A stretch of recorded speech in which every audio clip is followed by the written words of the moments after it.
शांति। हाँ, कई बार हम प्रश्न के उत्तर में कहते हैं कि आप YouTube पर हमारे चैनल पर जाओ और प्लेलिस्ट में आपको सब कुछ ग्रुप वाइज मिलेगा। लेकिन कईयों की कंप्लेन होती है कि हम उसको प्लेलिस्ट में जाने का समझ नहीं आ रहा है और या नहीं जा रहे हैं। तो उसके लिए मैंने यहाँ विधि बताई है कैसे चैनल खोलनी है और कैसे आप प्लेलिस्ट में जाके चूज़ कर सकते हैं। तो प्लीज़ ये विधि फॉलो करो। ओम शांति। अगर आपको मेडिटेशन और हेल्थ की बातों को अच्छी रीति समझना है तो यूट्यूब चैनल है शिव शक्ति मेडिटेशन बीके कुसुम। फिर सब्सक्राइब करेंगे और जो लक्ष्मी नारायण का आइकॉन है उस पर टच करेंगे तो हमारी चैनल खुल जाएगी।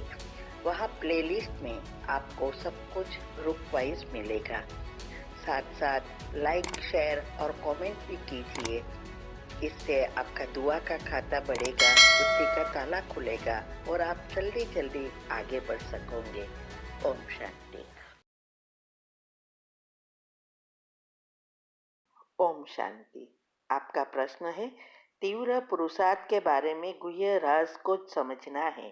तीव्र पुरुषार्थ क्या है, कैसे करना है, क्यों करना है, क्या फायदा है, इसके बारे में डिटेल में समझना है।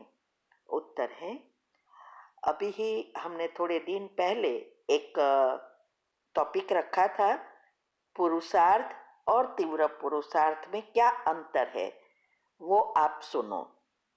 आपके सारे प्रश्न के उत्तर मिल जाएंगे। तो तीव्र पुरुषार्थ का अर्थ ही है कि हमारे लक्ष्य तक पहुंचना। अभी भगवान ने जो हमें ज्ञान दिया, आत्मज्ञान, और इस आत्मज्ञान देने का एक ही कारण है कि हमारी जन्म जन्मांतर की इच्छा श्री कृष्ण के साथ स्वर्ग में जाने की, नए कल्प में, नए सर्कल माना सृष्टि में, पहले जन्म में श्री कृष्ण के साथ आने की। अभी 33 करोड़ आत्माएं भगवान का ज्ञान लेगी, लेकिन सभी तो नंबर 1 पहले जन्म में नहीं आएंगे। तो पुरुषार्थ का अर्थ है आत्मा के अर्थ कर्म करना, माना हमारे कर्म के बीज ऐसे बोना जिससे पुण्य का खाता एकदम बढ़ जाए, आत्मा में शक्ति भर जाए। तो ये पुरुषार्थ सब करेंगे, और लेकिन सबका पुरुषार्थ एक समान नहीं होगा। त्रेता में भी 31 करोड़ आत्माएं हैं। इसका मतलब वो तो सिर्फ पुरुषार्थ ही करेगी, लेकिन पहले जन्म में आने के लिए जो भी सत्युग वाली आत्माएं हैं वो सब पुरुषार्थ करेगी, तीव्र के पहले जन्म में आए, लेकिन फिर भी वहां नंबर पड़ेंगे।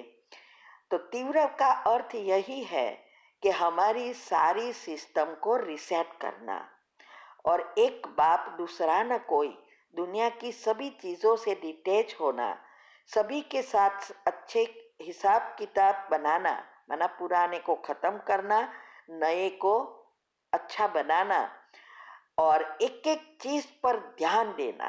तीव्र अर्थात एक एक सूक्ष्म से सूक्ष्म बातों पर ध्यान देना। तो ये जो भी बातें हैं, जो भी ग्रुप में आता है, 8 ग्रुप है, ये 8 ग्रुप का रोज करना, और इसके लिए जरूरी है योग की पहली अवस्था को पक्का करना। इससे ही हमारे इस जन्म के 7 चक्र में जो भी नेगेटिव लेयर्स है वो पॉजिटिव बन जाता है। हमारा बायोलॉजिकल क्लॉक और स्लीप साइकिल रिसेट होती है, तभी सारी सिस्टम रिसेट हो जाती है। क्योंकि 100% ब्रेन खोलना है, 100 अब्ज सेल्स को बदलना है, संस्कार बदलने हैं, 100 बिलियन न्यूरॉन को बदलना है, और इस सबसे डीएनए, जो भी अभी डीएनए इनबैलेंस हो गई है उसको भी बदलना है।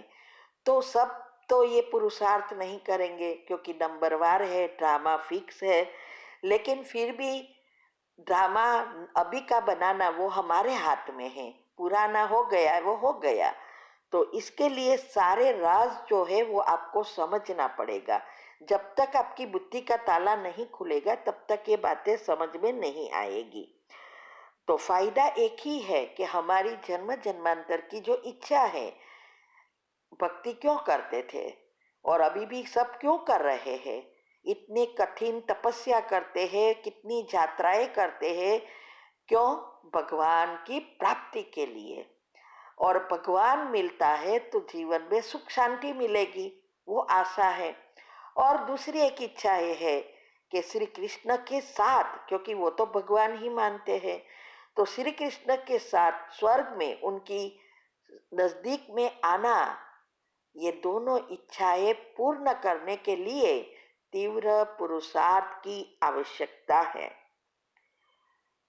तो ये सब फायदे जो भी है वो लक्ष्य है। तो आप इस बातों को अगर अच्छी रीति समझना जान चाहते हो तो सारे राज जो रखे हैं साइंटिफिक रीति, कुंडलिनी चक्र की रीति से दुनिया कैसे चलती है, बुद्धि को कैसे दिव्य बनाए, बहुत सारी बातें रखी है। सब कुछ छोड़कर इसके पीछे पड़ जाओ। अगर नंबर 1 में आना है तो करो, नहीं तो 33 करोड़ में कहा ना कहा तो आ ही जाएंगे। ठीक है। ओम शांति। ये आपका प्रश्न है कि आपने जो सिचुएशन बताई उसके बारे में है कि आपको सेंटर पर जाना था शिवरात्रि के दिन और युगल विकार के लिए कहा और उसमें से झगड़े हो गए और सारा दिन खराब हो गया, ये सब बातें आपने बताई। तो पहले तो प्रश्न यह है कि ऐसी सिचुएशन में हमें क्या करना चाहिए। तो उसका जवाब है, देखो पहले तो ये जो भी आपने किया, रिएक्ट किया और जो भी मन में चलाया वो पहले स्टॉप करना है, क्योंकि ये तो नया कर्म आप बना रहे हो। सिचुएशन आई तो हमें उस समय हमारी अवस्था को अच्छी बनानी है जिससे हम ऐसी सिचुएशन में तटस्थ रह सके। और अगर आपका ये चला इसका मतलब आपका पुरुषार्थ है ही नहीं, बस चलता है ऐसा पुरुषार्थ है। तो देखो जब ऐसी सिचुएशन आई तो थोड़ा आपको भी मक्कम रहकर घर से निकल जाना चाहिए, या तो फिर रूम में जाकर बंद, डोर बंद कर देना, मना आपकी बेडरूम जो भी है वहां जाकर बंद करके बैठ जाना है और योग करना है, उस आत्मा को माफ कर देना है। ठीक है। ड्रामा का ज्ञान और कर्म की गुह्य गति को अच्छी रीति उपयोग करना है। लेकिन आपने तो और ही कर्म बनाए, अभी भी फुल स्टॉप नहीं लगाएंगे तो और ही कर्म बनेगा। इसीलिए ये ज्ञान को अच्छी रीति समझो। आप ज्ञान में हो तो आपको हिसाब किताब नए ऐसे नहीं बनाना है जिससे उसकी भोगनी पड़े। दूसरा आपका प्रश्न है, मेरी और मेरे हस्बैंड की बिल्कुल नहीं नहीं बन रही, कभी अलग होने का विचार भी आ रहा है, कभी उन पर तरस आती है क्योंकि वो कोई काम करते हैं और ना मुझे ना कोई काम करते हैं ना मुझे करने देते हैं, क्या करूं? बस सास ससुर की वजह से ही रुकी हूं, यहाँ पर वो सपोर्ट करते हैं। उत्तर है, देखो अगर वो आपकी बनती नहीं है तो आपको डिसाइड करना है सास ससुर की वजह से क्यों रहना है। देखो जब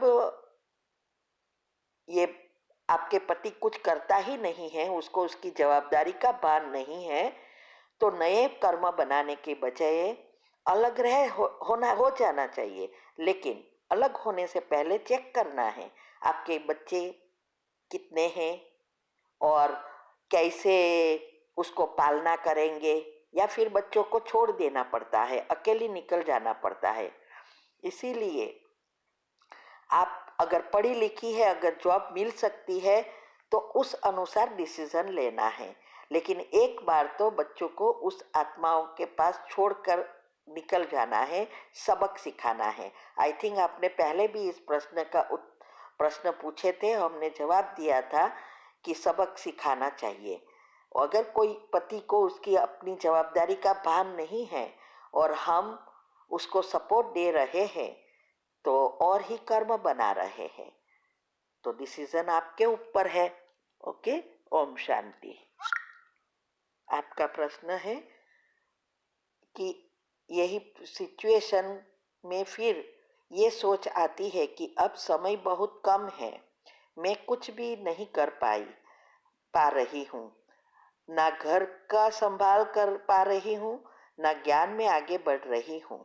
बहुत गिल्टी फीलिंग होती है कि काम कम समय में कैसे कर पाऊंगी सब। अच्छा उत्तर है, फिर से वही प्रश्न है आपका।